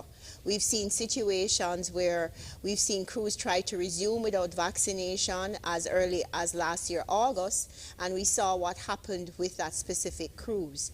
So we understand how important tourism is to St. Kitts and Nevis. Many persons may say we need to diversify. Yes, we do need to diversify our product and what we do have to offer, and the Prime Minister spoke to the variety of hotel room stock or tourist accommodations that are coming on board. We are greatly dependent on cruise tourism. As I've said, we've never reached 150,000 stayover visitors. There are some destinations such as St. Lucia where they've doubled that number and they're close to 500,000. Marquette have pre-COVID 7,000 hotel rooms. But it's realistic for us to understand that stayover tourism is an opportunity for us. We need to look on it as an option. We need to look at film as an opportunity for the destination to be showcased, and we're seeing the opportunities right now, as the Prime Minister spoke about. Most persons don't realize that MSR Media is Lionsgate. Most persons in St. Kitts and Nevis know about Tyler Perry Movies. Lionsgate is one of those big production houses. So there are a range of opportunities. However, no matter what the opportunity is, we need to have vaccination. That's the only way we're going to allow persons to come into the Federation and to remain safe. I find it interesting that there are many Caribbean nations who would love to have the vaccination quotas that we have. And we may be refusing to take the vaccine, where they're struggling and they need persons to take, they need vaccines. So we are very blessed in St. Kitts and Nevis for the past year. We've had no deaths, we've had no community spread. For us to get to the point of reopening, for persons to earn the living or to restart earning, and it doesn't matter where they sit. If you think about a supermarket, you think at a regular bar, you think of just additional ancillary services, everyone benefited when tourism did well. There are many mechanics that I know, they were doing very well when cruise was doing well. They don't have that many taxi buses to service anymore, so it does have a trickle-down effect. So I'm saying that the vaccination process is going to help us as a nation to be healthy. It helps us to have a resistant population. It helps us to be not have to worry about persons having to go to the hospital. It doesn't place a stress on our health system, and it allows us in not having to deal with those issues. We have a healthy society. So I ask for those persons that you're having doubts. I don't know what the doubts were about, because any of us who were born post-1970, we had to line up and get a vaccination. There were no questions asked when we had to go to school. We just got the vaccine, and if we were going to school, we couldn't go to school if we didn't get the vaccine. So I say to you, please get the vaccine. As Dr. Law said, think of your children, think of tomorrow. This is not just about today. COVID-19 is around for a very long time. They've said at least for the next 2 years, and then what if? Many of us thought in the tourism industry, I thought this was going to be over from June last year. Here we are. So we have a long road to go, and the vaccination is the way forward. Thank you. Thank you so much, Ms. Brown. We're now going to hear from the Chief Medical Officer at the Medical Chief of Staff, at the JNF General Hospital, Dr. Cameron Wilkinson. I just want to end by saying one thing. Years ago, many persons did the right thing and rolled up their sleeves and got vaccinated against diseases like smallpox, measles, mumps, and rubella, so that we don't have to deal with those diseases in our federation right now. It is now your turn, and you need to do the responsible thing and roll up your sleeve and get vaccinated against COVID-19, so our future generations do not have to deal with it. So I'm asking you, it's a very simple thing. We know that the vaccines are safe, they are effective, and they can save lives. So I'm asking you tomorrow to go to your nearest health center and get vaccinated. Thank you so much, Dr. Wilkinson. We're now going to hear from the Chief Medical Officer in the Ministry of Health, Dr. Hazel Laws. Ladies and gentlemen, our federation is small. We've only reported 44 cases. All have recovered, 0 deaths. However, the impact of this pandemic on the Federation has been significant. It has impacted us psychologically, socially, and economically. Based on the science, vaccination is our only hope. Tonight, I am appealing to those of us who are still undecided. Please empower yourself with the facts. The information is there. We've been providing this on a daily basis. We are looking at you, and we are hoping that you can come on board. Get the facts, get the vax. Thank you so much, Dr. Laws. And we are going to hear finally from Prime Minister Dr. the Honorable Timothy Harris, who hosts this program weekly. Dr. Harris? Thank you very much, Jackie. Let me commend you for being an excellent moderator. Certainly the callers love you, so we get more of them each week.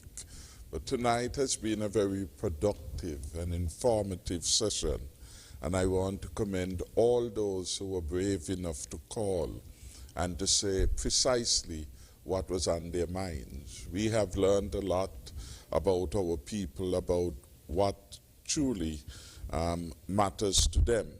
And so it's a learning experience each time we come on Leadership Matters. We value not only the questions, but several of the callers put important ideas and suggestions and get us thinking about alternative ways of getting the job done. So again, thank you to all those who tune in. Each occasion, we have an average 15,000 plus people participating across the various platforms of ZIZ social media. So I want to say thank you. I want to say thank you to the staff, support staff of ZIZ for doing an excellent job and for doing all these subtle rearrangements of the studio to give it the best impact and for making our lives more comfortable. I want to acknowledge Bucky Gattit for being a regular and each time putting questions. I don't believe they're all his questions. I believe that he's taking questions from people and he's asking on their behalf. So I want to commend you and in that regard to say soldier on behalf of your fellow villagers and of course your residents and citizens here. And don't let anyone take your voice away because you are the people's media. I want to thank Alice, because Alice is the lady who called back. So devoted she is. And at her age, her mind is still ticking very well. So she speaks for herself and for a wide audience. Let me commend the panelists, our Chief Medical Officer, Dr. Hazel Laws, and Dr. Cameron Wilkerson. They both have taken on this as if really this was life itself, and it is. One of the major challenges that we face as a nation and a people in this century. And at no other time has there been a crisis that has resonated and ricochets in such a wide way as this has. It started as a health pandemic, but it has now taken on other dimensions, and one of which is has delivered a devastating blow to people's livelihoods everywhere.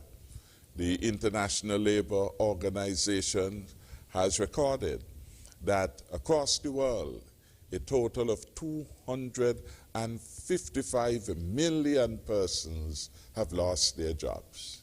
In our own hotel industry here, we are looking at between taxi service, hotel workers, those who do massage, the braiders, and all the bars, some 3,000 persons or so who had been impacted. Never before have so many persons around the world had such a difficult experience, psychological, mental, physical, and of course, financial in terms of its impact upon one's income. And that is why we have to be in this together.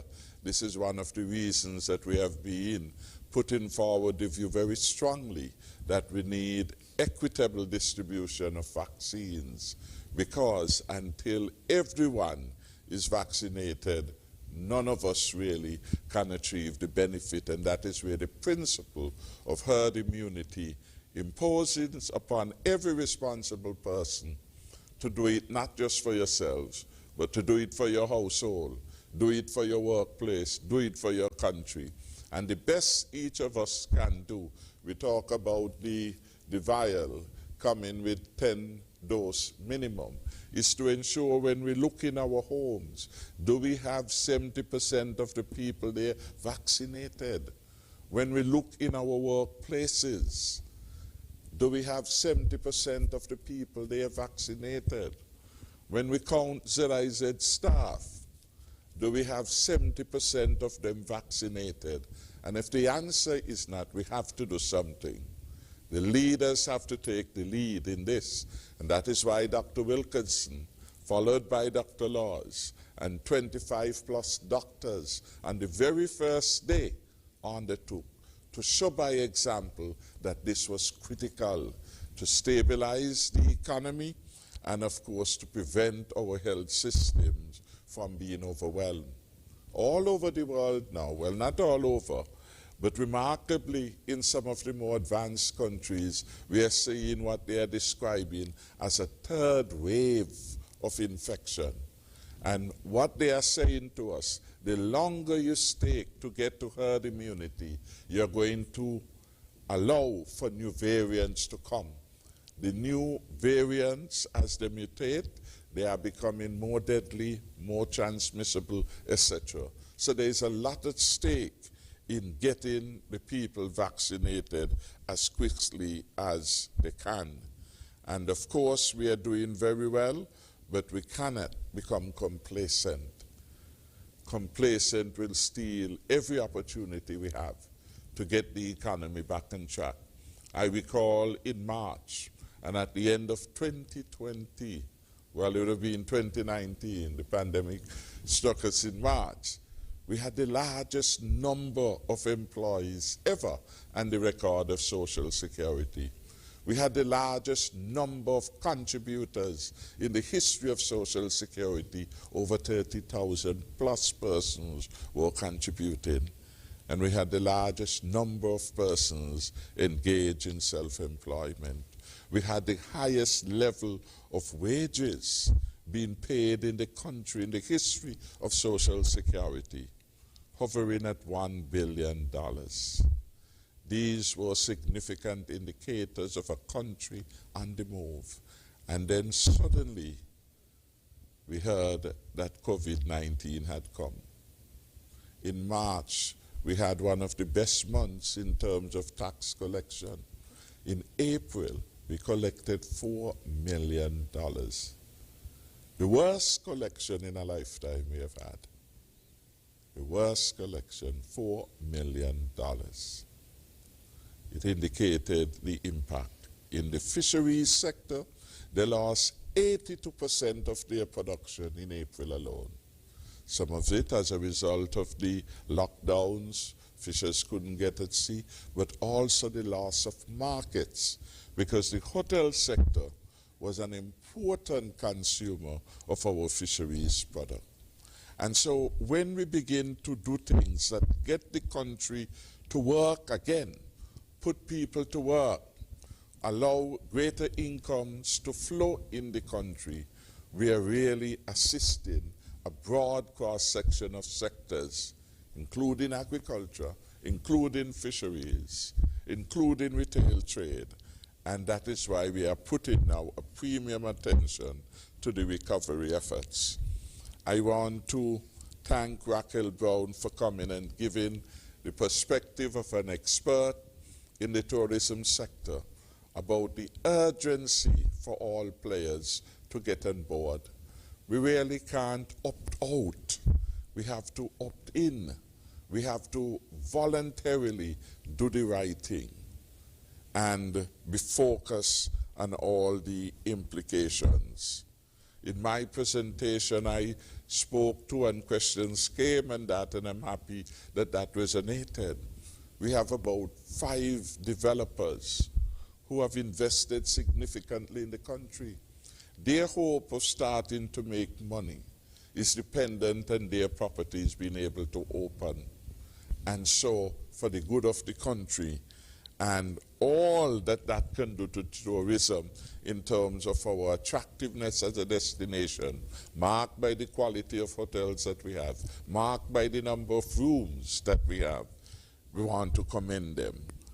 John Zuliani at the Royal St. Kitts Hotel, in another 4 weeks, 4 to 6 weeks, one of the additional property he had started, described as the Cove, will open, bringing a number of high-end rooms available to the hotel stock. And he has already started the luxury villa development. These properties, I'm advised, should be going to market at no less than $1 million US. So I want to thank him for that confidence. And of course, thereafter, things go well, he will start a second plaza of the type we have at the front of the property. So that is good confidence. But most importantly, in the meantime, our young people and not so young persons who are getting jobs in the construction sector. And this is critical. Construction is the largest driver of growth in our country. And therefore, whenever we see construction activity, those of us who are in the financial management of the country, we feel some joy. Social security benefits when people are at work, and so that is a good sign. I want to commend Mr. David Fletcher and his partner, Chris. They are the persons behind the Trinity Sunset Luxury Hotel. This is a really classy, high-end property in the Trinity area, and will do a lot of wonderful things for St. Kitts and Nevis. The Ramada has been with us.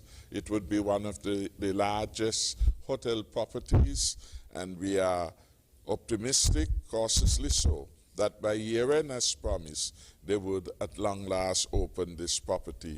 The COVID-19, of course, provided a setback for almost every business, this one included. We are cautiously optimistic, too, that the Fairway Group will be doing that major condominium development in Frigate Bay. So there is good news, but the best news would really be that more of our people move to get vaccinated. I intend to advise the financial secretary that we shall move to put $15 million for home construction, first-time homeowners in the next couple of months to add a further boost to the economic activity in our country. And a further $3 million we will put to assist small business. Not to get into taxi business, because there is no need for any more. It's now overbooked and over service. So these will have to be real, viable, creative projects. This $3 million will not be going to buy any more buses, because again, it doesn't make sense at this particular moment in time. And we have had the tendency really, as one person see something looks successful, then another one want to get, and we have an overcrowding of participants, dividing the pie too small for either of them to survive. So these are two further positive developments that the government can take and will take to boost confidence in the economy, put more men and women at work, and create opportunities for small and medium-sized businesses. I want to basically end on a note of commendation to say thank you for the 11 retired nurses who I gather returned to help us in our vaccination build-out. I do not know all of their names, but Nurse Sylvia Isaac of Frigate Bay delivered several babies for my mother. And so it was a pleasure last time I visited Newtown to see her there. And I think the other nurse with her was a Miss Nurse Coker. Which one? Okay. So I want to thank to all 11. Sylvia is special. She's from my hometown, so I would not forget her. And as I said many times, I had to go to say my mother was calling her to deliver. One of us, well, one after me. So again, I want to say thanks. But there are some persons who have taken on the task of advocating, of encouraging people to go and get their vaccination. I have a very good friend I have to hail up, Janice Prentice from Mansion. Janice has been going door to door in Mansion and Christchurch, trying to convince people to go. And I want to commend my good friend, my Rasta brethren, Vince Matthew, who on Monday went house to house with me in Lodge Village to again encourage others. I must thank Dr. Cameron Wilkerson, because while there was a lady with allergies and other complications she thought she should not. I had heard the question asked at the Otleys Community Center vaccination town hall, and so I said, all right, let me call the doctor. And luckily on this occasion he answered. There was a time I tried to get him and I couldn't get him, so I lose out. But he answered and he spoke to her, and I was very pleased today to learn that she went and she got her vaccines. So I want to thank her very much for doing so, and to thank her neighbors who also went along with her. In doing this, I want to commend two nurses, Noreen Gabriel of Tabernacle, who last Saturday was at the Tabernacle Health Center, showed a lot of patience as I went about to give her 10 persons so that those who I had sent there would not have to be told to come back the next day. In fact, luckily we delivered to her 12. So that was a very useful exercise that took me again in the alleyways. But I want to thank all those who cooperated and to help us add to the numbers.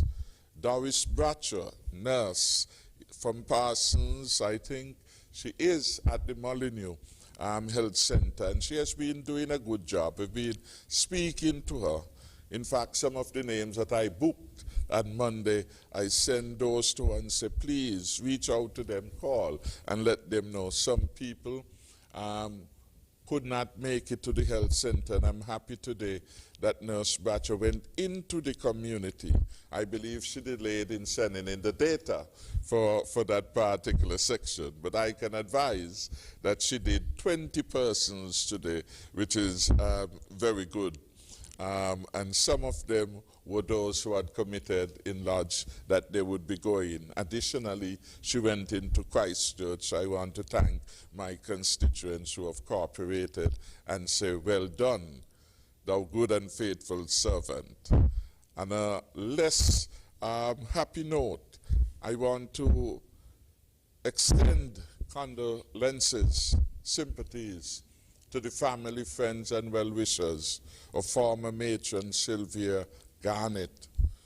Nurse Garnett, as I know her, has been a wonderful person, and she gave prayerful support to everyone with whom she would have come into contact.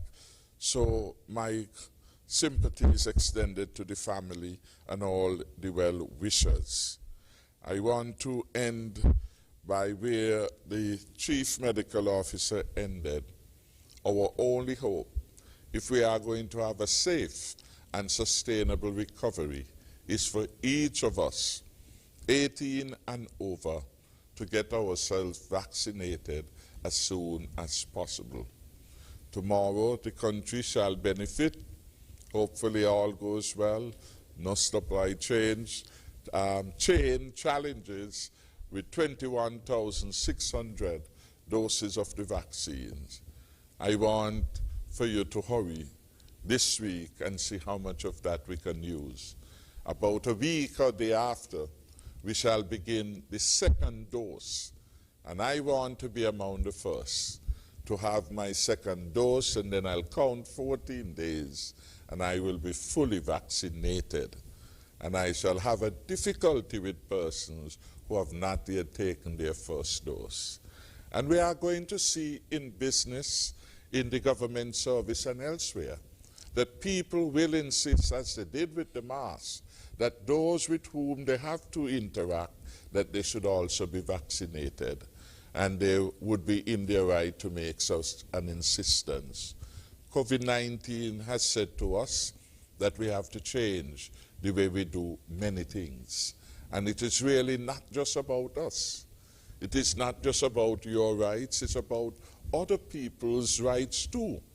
And what you do or do not do can compromise other people's right to a peaceful existence and a healthy living. So I want each of us to be considerate and to do the right thing. Vaccinate now. May God continue to bless this beautiful country, and may He continues to favor St. Kitts and Nevis with love and all the wonderful things. Thank you very much again for being part of this program. And thank you so much, Mr. Prime Minister. I too would like to offer my deepest sympathies to the family and friends of Nurse Garnett. If I'm not mistaken, Mr. Prime Minister, I believe she was a regular contributor to the program, and what struck me about her was I've never met her in person, but by her voice and how she sounds when she calls in, you could tell she was a very energetic and engaging woman, and she always had words of motivation to give to not only our panelists but the people of the country, and so it's very sad to learn of her passing. I would like to thank the persons who contributed to the program, whether you called or you sent a message. I know we have an incredibly large listenership. Thank you so much for joining us on a week-to-week basis and making the show a success every week. Leadership Matters airs weekly right here on ZIZ and other contributing partnering radio stations and other stations from 8 p.m. So we look forward to you joining us next time. Enjoy the rest of your evening.